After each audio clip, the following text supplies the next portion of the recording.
tay. Không được. Những tình huống cản phá chính xác của Văn Hậu rồi Hoàng Đức khi đối mặt với Asawi sẽ tiếp thêm cho chúng ta sự tự tin trong những pha đánh chặn.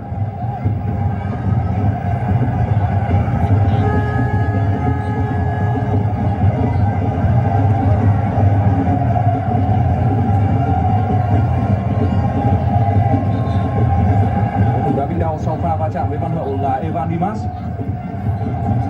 Evan Dimas và Zufiani đều là học trò của ông Jeffrey từ thời năm 2013 khi mà đội U19 Indonesia và U19 Việt Nam gặp nhau trong trận chung kết. Đó là một trận chung kết rất đáng nhớ với chúng ta, với thế hệ của Công Phượng, Xuân Trường, Tuấn Anh.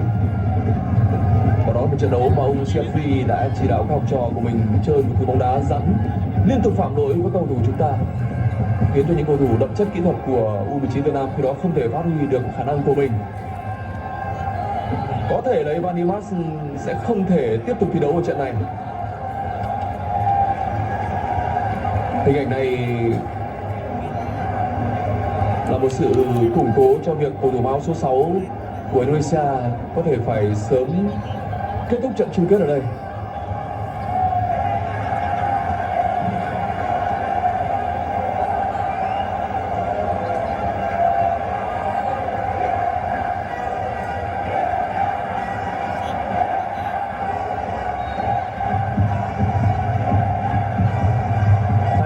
Zufiani và Evan Dimas ở khu vực giữa sân đối với ông Indra Syafri là cực kỳ quan trọng để điều tiết nhịp độ lối chơi của đội bóng này.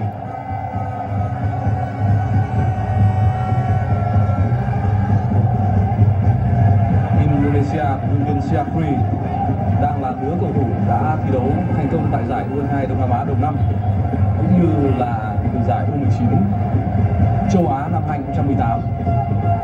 Đây là một đứa có thể coi là tài năng và cũng mang tới nhiều triển vọng cho bóng đá Indonesia, nhất là trong bối cảnh đội tuyển quốc gia của Indonesia đang suy yếu. Indonesia có một sự tập trung rõ ràng cho SEA Games lần này.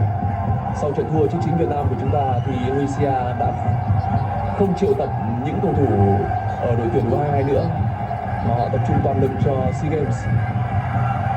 Pha xử lý chính xác của Tấn Sinh. Không, đó là tình huống xử lý của Đào Văn Hậu.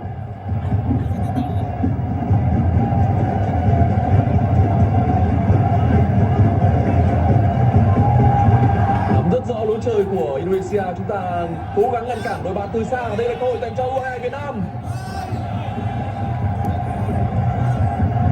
Không có đủ không gian để Hùng Dũng có được một phương án chuyền tốt nhất. Đức Chiến, Văn Hậu, Tấn Tài,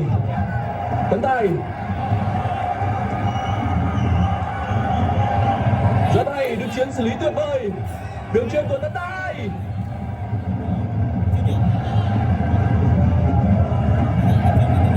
Quang Đức, Tiến Linh, tiếp tục là Hoàng Đức, rất bình tĩnh. Hùng Dũng, Tiến Linh.